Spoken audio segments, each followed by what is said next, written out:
For the year of 2020, I'm limiting how much money I can spend on video games.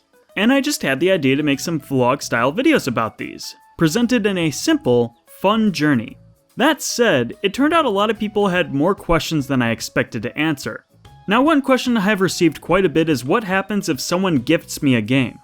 Now, I've never brought this up because, to me, it just seemed like common sense. However, I've actually had a lot of people ask me about this since I've got started, so it probably does bear some definition.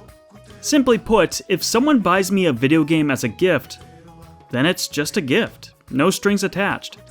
This challenge is just an arbitrary limit that I, Chris the Fields, spend on video games during this year. If someone buys me a game, then that wasn't money I spent. It's not like I'm under some restriction where I have to pay for everything I play. If I have some access to playing a video game for free, then I can play that video game for free. So gifts, borrowing, streaming, sharing your Game Pass account, it's all fair game. So this month's update is instead going to be less about what I'm playing now, and more of a shout out to all the lovely people that have bought me games to play.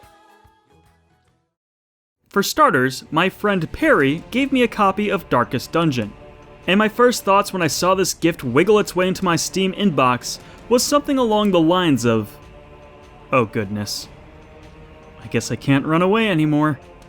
This is probably going to sound really weird coming from a guy who likes Fire Emblem, but I actually don't like permanent death as a mechanic.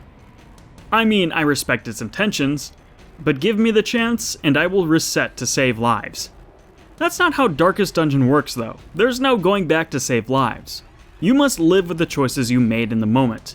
If you push everyone a little too far and get everyone killed, those lives are what you have to carry for the rest of your time playing the game. For that reason, I never went out of my way to play Darkest Dungeon before. I didn't think I was up for those stakes. And boy oh boy was it enjoyable. I mean, I hated every second I was playing this game out of fear, but considering that is exactly what the game is trying to accomplish, it works. I'm engaged with every second of this game, but as soon as I get a little too impulsive and don't think a decision through, that's when it crumbles. No joke, just one mistake I made decimated my main fighters, tanked my economy, and put me into a position where I probably can't recover without restarting from the beginning. And you know what? I appreciate the game was willing to do that. But with my homestead in such a pitiful state, perhaps it is also time for me to switch games as well.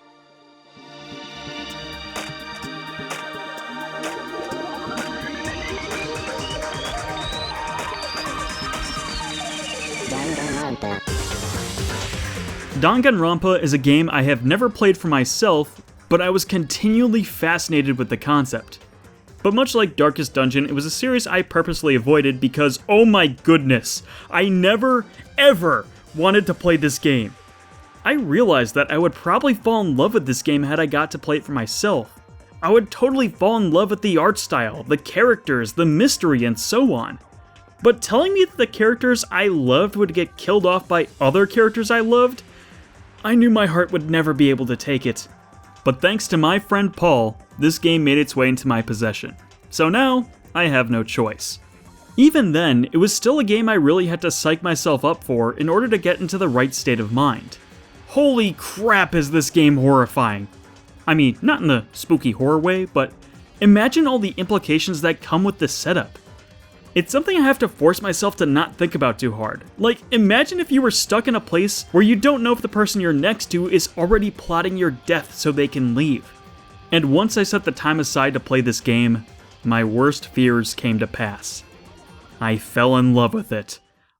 I'm still having a little trouble remembering all the characters' names as of now, but I like that the game knows how overwhelming it can be, and is instead content with just putting you in a group of regulars to start with, like Sayaka.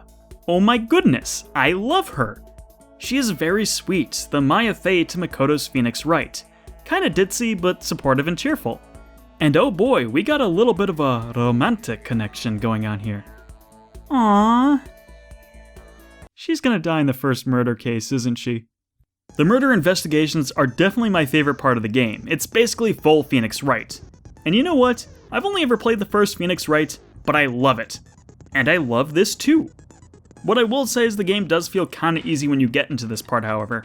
I felt much more led along to the right answer than I would have otherwise liked. But considering I've only done one case in this game, I acknowledge that what I have said isn't necessarily reflective of the whole thing. But I will say that the taste of what I had is just too intriguing not to eat the rest of the meal. But I don't know if I'll finish it quickly, since my anxiety is going to constantly race as I beg that Kyoko doesn't die.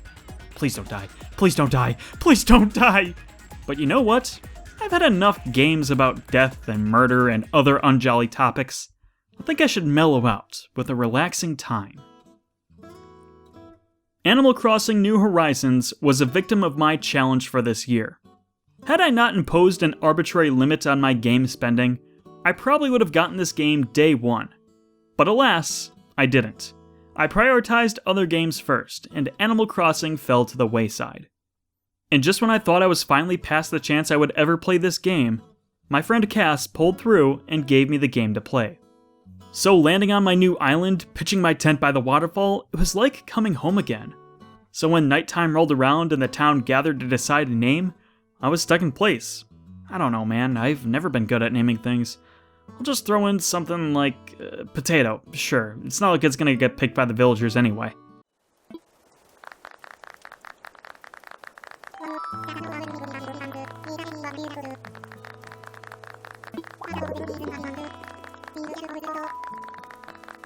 Well, good grief.